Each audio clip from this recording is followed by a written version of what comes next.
Hello everybody. In this video, we will try to understand what happens when Ketu is placed in the first house in the sign of Aries in Ashwini nakshatra's fourth pada. So basically, it is about the personality of the native because it is in the first house. So the personality of the native takes on a deeply karmic, spiritually restless, and emotionally charged. This here, I'm talking about emotions and all. In the previous videos of Ketu also, Ketu in the first house, in Ashwini nakshatra, in the first pada, I talked about emotional detachment and all. Second pada, I talked about this. Third pada, I talked about this. But here, this emotions is coming into the priority because this Ashwini nakshatra fourth pada always shows the Cancer Navamsha. Means whenever a planet is placed in the Ashwini nakshatra's fourth pada, that planet automatically goes to the sign of Cancer in the Navamsha chakra. And Cancer sign is about emotions. You take any Cancer woman or generally the Cancer men, especially when you talk about Cancer women, you seriously talk about their crying or their emotions and their a kind of warmth, a kind of motherly nature, right? So the Cancer is a kind of, it's the abode of these emotions, I can say, because it is a seed of this whole watery energy, right? So the fourth pada falls in the Cancer Navamsha, and also see it is ruled by moon, right?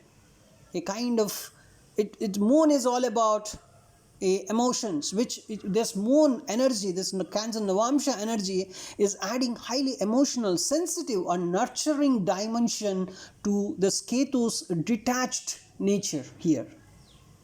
How beautiful in the sense, it's a kind of the emotional energy, the kind of trauma or the emotional journey of this particular person is very significant, right? If you just imagine that emotional energy in the form of that sea, or in the form of a kind of watery energy, the emotional sensitivity, it has its own place in the Vedic literature or in astrology, in Vedic astrology. So here Ketu in the first house, it's always about self-identity. It's about physical appearance, health, personality, and your approach to your life, because that is all about the first house. So when Ketu, the headless shadowy planet, is sitting here, native may feel disconnected from self. That is the first symptom, and always in search of who am I really kind of energy would be running on throughout his life. And there is a spiritual or a kind of introverted quality in the person, and life events often push the native towards detachment, towards spirituality, towards non-materialistic goals. So Ketu in the first house, bringing the past life karmic mastery over the ego. You already worked so much on your ego, on your personality development and all in your past birth. So now Ketu is telling stop working on your personal development, your own ego, your own self-centeredness. Stop working on that. Ketu says this. Work on something else. Work on the things that are going to detach you from yourself, right? So that is making the person inwardly wise but outwardly disoriented, very much disconnected if you observe the person.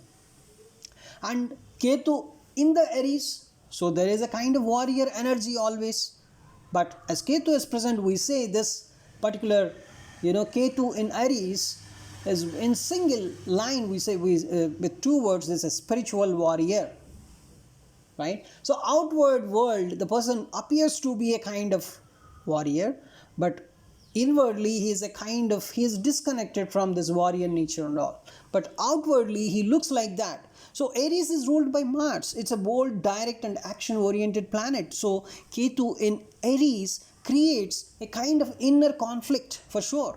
And the body wants some action, but the soul wants detachment. This is the ideology. This is the picture or behavior of this placement. Ketu in Aries. What is it? Spiritual warrior. Outward world, he appears like a warrior. He appears like a action-oriented guy. He's a very direct and bold guy, but inwardly, the soul is not about all this. Soul really wants a kind of detachment. And the impulsive behavior, when Ketu is in Aries, we talk about the impulsive behavior, right? But the impulsive behavior is very much followed by the withdrawal. Or once the impulsive behavior is done, the person regrets, oh my God, why I did this? I shouldn't have behaved like this, right? So the native may have some inner courage but lacks clarity about why they are fighting, why the native is actually acting, why the native is actually fighting. A warrior without purpose, purposeless warrior, a spiritual warrior, right? Both are a bit disconnected. The warrior energy and the spiritual energy, how can you just relate them? So it's a strong individualistic energy you can feel in this Ketu in the first house. There's a freedom of thought and the individualism is to the next level, but no ego drive behind it, because this guy has already mastered that ego and all the things in the past birth. He worked on this only. He worked on his own personality development, his own self-centeredness, his own ego. He worked in the past birth, and now in this birth, Ketu is clearly telling, please stop working on it. You already mastered it. It feels like a kind of, the warrior, when warrior renunciates, how it appears. It appears a bit powerful, but renunciation of warrior, it's a kind of that is the energy basically. So here Ashwini nakshatra 4th pada, which is indicating the Cancer Navamsha. See, when you talk about Ashwini nakshatra, you talk about it is basically ruled by Ketu. So is a double Ketu effect here, Ketu in the Ashwini nakshatra, right? So it's amplifying the karmic patterns. It is clearly saying there is a karmic pattern for you. And this Ashwini nakshatra is very much good at healing, right? Speed, healing, adventurous behavior, new beginnings, because Aries is the first sign in the whole zodiac, and Ashwini is the first nakshatra in the whole nakshatra system. So that is head, that is the beginning, right? So there's a kind of new beginning energy, adventurous energy, healing energy. It's related to speed. And in the Puranic stories, in the Vedic Puranic stories, if you observe, there was no disease that Ashwini Kumaras couldn't able to cure. Ashwini Kumaras are the deity. They are the deities of this particular nakshatra, Ashwini nakshatra. So Ashwini natives are generally, they are treated as healers. They have that energy for sure, right? Maybe that energy would come as time passes by, and also a kind of, they have this energy of doctors, energy of alternative therapists like Reiki healing or any kind of people, they are working on this energy, and they are very much spiritually inclined as well. And they have a quick impulsive energy because it is the first nakshatra, just, the kind of energy that is emanating. It's very much impulsive, because when there was nothing and something was created, what is the kind of initiative energy behind that? Before Ashwini nakshatra, there was no other nakshatra. It's the first nakshatra. How we feel it? Just a nakshatra was born. How the kind of initiativeness, how much initiative energy it possesses. Just imagine, right? So the energy is Ketu in the Ashwini nakshatra generally feels a strong need to initiate something karmic, because Ketu is in the Ashwini nakshatra. So Ketu has to initiate some karmic pattern. Here, as it is in the first house, So definitely the person has some transformation in the life on his personality development, personal transformation, I would say, right? That is the fundamental behavior, of course. And as it is a fourth pada, it is going Ashwini nakshatra fourth pada, Ketu is in. So here Ketu goes to Cancer sign in the Navamsha chakra. It is ruled by moon. Cancer is ruled by moon. So this is the most emotionally intense pada of Ashwini nakshatra. So basically, it brings this particular Ashwini Nakshatra, fourth pada, brings a kind of nurturing, emotional depth, sensitivity to the whole energies here, right? To the whole energies, in the sense Mars is acting upon here because of Aries impact, and also the Ashwini Nakshatra fourth pada is going to Cancer sign, so Moon's energy is coming, and Ketu is, of course, he is the main guide of this whole energy, because and here, so the psychic tendencies of the native is they are very much important, right? And also, either if it is going negative, the psychic tendencies, right, they have to be controlled. And if it is going in a positive way, if the whole energy is going in a positive way, you can clearly see the person has some intuitive healing power, right? And of course, this Cancer Navamsha always has a quality, that a longing for some kind of security, motherly connection, and inner peace. They have longing for all this, right? So totally here there is a kind of conflict of energies, because Ketu is all about detachment and Cancer is all about emotion, comfort, and attachment, right? So Ketu is about detachment, Cancer is about attachment and emotions. So this is a kind of, if this energy is not going very smoothly, it is going to be a kind of emotional turmoil energy, we say. So the person feels deeply but simultaneously rejects emotional expression. Person has some feelings emotionally very deeply, but he rejects the emotional expression of that feeling. So this creates emotional confusion in the native, identity crisis, and also withdrawal of emotions. The kind of emotional imbalance present when Ketu is in the Ashwini Nakshatra fourth pada is something like, it's out of words, we can say, right? So they have to balance the energies at no other way. See, if you have this placement, yes, you have to work on yourself. If you neglect it, it is going to create a kind of emotional imbalance in your life, right? So if you observe the mindset of the person, he's a deep thinker basically, but he's emotionally disconnected. Even though Cancer is pushing the emotions here, but still he is, he's disconnected or kind of overwhelmed, you can say. And the behavior of the person is a kind of introverted behavior. It's a kind of emotionally sensitive behavior.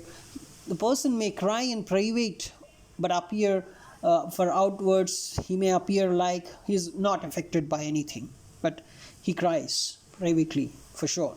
And of course, this is going to give a kind of healing energy. Is a natural emotional healer. If he is at some point of time, he's going to master, because he has a lot of emotional turmoil in his life, that one day he's going to master it.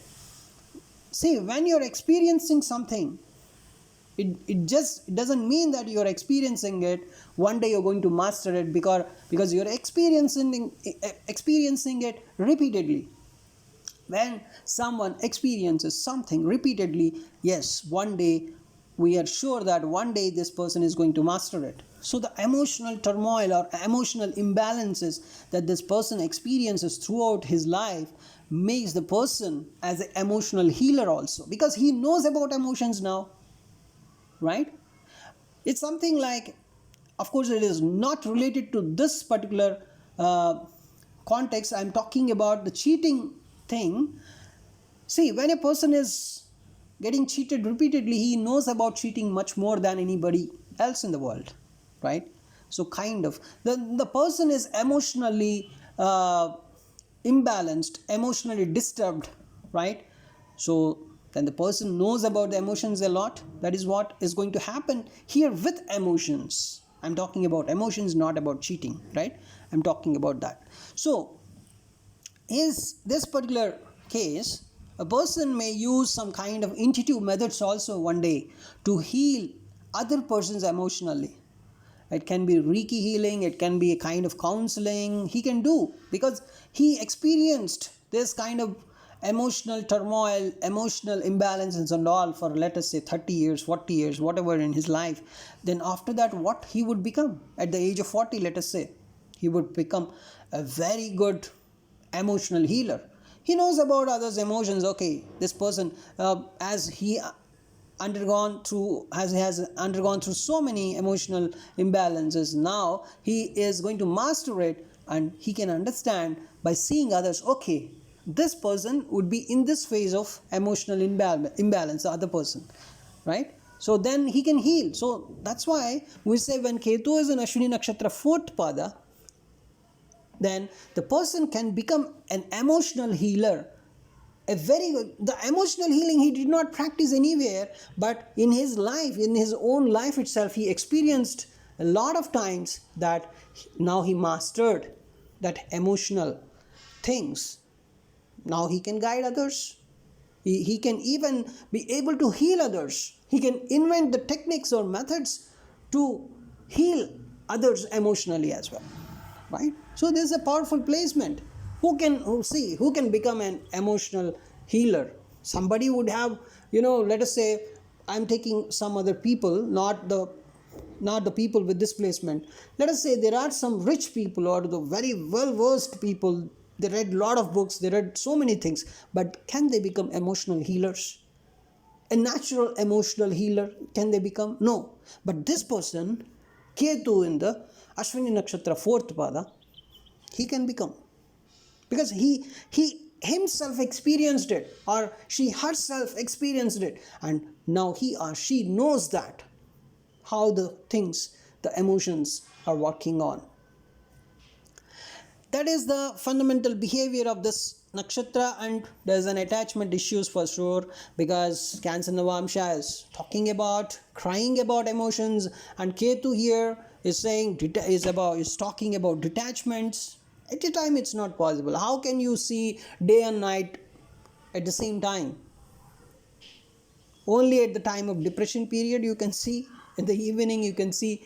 At some time you can see the day is switching off and the night is switching on. This kind of behavior you cannot see generally. I'm just telling, but generally, it's something like attachment and detachment. How they both can work together.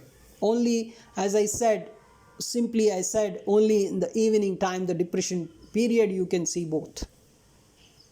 What this means, when both are together, attachment and detachment together, you only see a kind of depression. That's the other way of saying it, right? So it's not possible. If it is possible, it's only possible by depression. That's it. And as Ketu is in the 1st house, obviously Rahu is in the 7th house, so in the sign of Libra, and this brings strong karmic lessons through relationships for sure, and may attract intense obsessive partners or seek balance through others. This is the fundamental behavior. The person would attract the emotionally intense partners, but this person himself is suffering because of emotions, and then how can he balance emotions with others? There's a kind of problem with relationships, obviously. So this may there's a kind of push and pull energy. Ketu is pulling, moon is pushing. So the kind of, totally it will lead to a kind of, and even Ketu is here in the 1st house, Ketu is pulling, and Rahu in the 7th house pushing. This whole energy is a kind of, I would say, the Ketu in the 1st house is spiritual detachment, but life forces, the intense partnership, that is in the 7th house. A very, very dramatic placement. And so there's a problem, there's a kind of emotional entanglement problem, or the kind of emotional imbalance, especially in marriages. business deals, public relations, right? These are karmically loaded, we say. The karmic baggage the person would experience with relationships and marriage, or with the opposite sex generally. Kind of emotional turmoil, emotional entanglement, emotional drama, you can say. Especially Cancer is here. Cancer Navamsha, just imagine the kind of drama the person would face. And as Cancer influence is the most interesting thing here, because see, fourth pada of Ashwini nakshatra always maps to Cancer in the Navamsha chakra, which is moon ruled. And this adds this emotion, nurturing ability, and domestic life, because Cancer is the natural fourth house. That's where these emotions, nurturing ability is, domestic karma, all are coming into the picture as a mixture. And so the moon's condition, how is the moon's dignity in the Navamsha chakra? You need to check it. Because if moon is a bit stronger in the Navamsha chakra, then at least you can expect that emotional imbalance or the emotional turmoil that you are going through would be balanced. Right? So emotionally intelligent, you would become emotionally intelligent, because your moon is always about your mind. And if your moon is strong in the Navamsha chakra, then just imagine, even though this emotional drama is going on, you would become emotionally intelligent, and you can channel your own healing, your own emotions, you can channel very, very systematically. Just how a very good driver can drive a car, right? Even though the road is not good. So if moon is not good in the Navamsha chakra, if moon is afflicted, if moon is not so comfortable, it leads to emotional instability, a kind of emotional fear, a kind of, you would feel, okay, I don't want these emotions at all. This is a kind of emotional withdrawal. You would withdraw from emotions. I don't want these emotions. These are all creating problems. These are all making me cry always. Why should I cry with all these emotions? I don't want these emotions. This kind of state you would achieve if your moon is not good in the Navamsha chakra. Moon is afflicted in the sense either moon is on the Rahu Ketu axis, or moon is not comfortable, or not in a strengthy sign. Right? This is what happens. But moon is good, then you would become emotionally intelligent. Right? And also Mars dignity is very much important here in the Navamsha chakra, because Mars is the ruler of Aries. So Mars as Aries ruler here should be checked very clearly, because strong Mars creates inner strength. So your moon is not good, let us say. So you would go through a lot of emotional drama, emotional turmoil, and you would say, oh my God, I don't want this emotional drama, emotions and all. But if your Mars is very good in the Navamsha chakra, you have that inner strength to bear all this emotional drama. If your Mars is also not good, if your moon is also not good in the Navamsha chakra, what happens? Oh my God, that is a kind of very much emotionally disturbed person. Moon is not good. The person is, moon in the Navamsha is not good for Ketu Ashwini 4. Oh my God, that person has emotional instability, emotional fear. He doesn't want emotions at all in his life. And Mars is also not good. Oh my God, he is unable to bear this whole drama. He has no inner strength to bear all this drama. Right? But if Mars is strong, at least, then in the Navamsha I'm talking about, then he can have that inner strength. Okay, let all the emotional drama, let it go. I have enough strength to bear all this nonsense, all these emotions. I am okay. If moon is also good and Mars is also good, then what happens in the Navamsha? You would become emotionally intelligent. You can channel your emotions very, very nicely. Just how a person drives, a very well experienced driver can drive a car. And if your Mars is also good, you have that enough strength, right, to face all this. And now, let us say your Mars is weak, then you would have this emotional intelligence and all if your moon is good.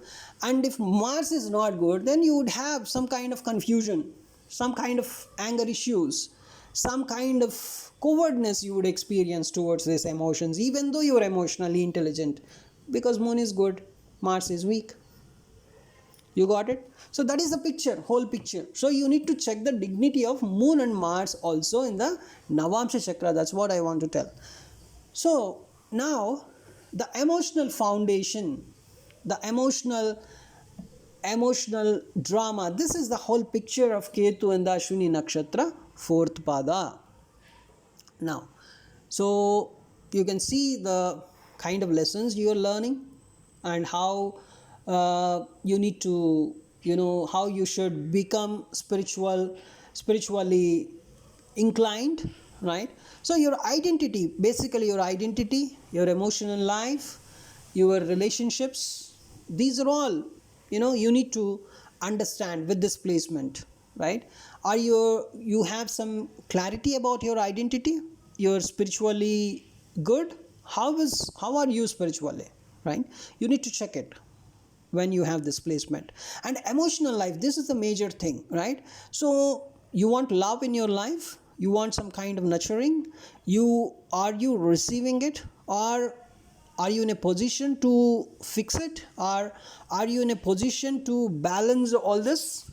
So you have to check all these things, and your relationships mainly, because Rahu is in the 7th house, Ketu is in the 1st house, this whole drama. You understood the picture, right?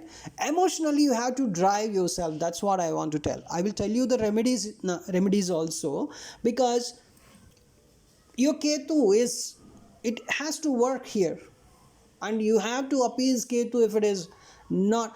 Even though Moon and Mars are not good in the Navamsha, you have to control your Ketu so that the whole things are a bit controlled, at least to 50 to 60%. Now, first of all, you need to chant Ketu mantra every day in the morning, 108 times, at least on Tuesdays and Saturdays. You need to chant 108 times. You should chant moon mantra also here, because once you're emotionally intelligent, these are all, even Ketu and Mars behavior also you can control according to some Vedic literature. So you need to chant moon mantra also. And you serve your mother, serve motherly like figures in your life, right? So you need to be kind towards your mother always. That will help resolve all your issues here. And you need to do some kind of moon meditations, there are different varieties of meditations like Chandranadi meditation, how you control your, the flow of the air in your body. There's all so many tricks, right? So you need to follow them, you need to understand them, you need to balance your emotion. By this you can balance your emotions, you would feel very fresh and good. And so sometimes, we say better you drink more water, right? And that way you can balance your emotions, avoid emotional suppression, I would say, right? uh, have some healing techniques, therapies and all. Better maintain yourself. You better fast on Mondays. That is another good thing, right? So this is the whole picture, right? A compassionate soul you are, but still you're trapped in this whole emotional drama. But don't worry, chant Ketu mantras, worship Lord Ganesha, and especially serve your motherly figures, and also do some kind of meditation, and fasting on Mondays is also very good. So this is the whole picture of this one. Thanks for watching this video.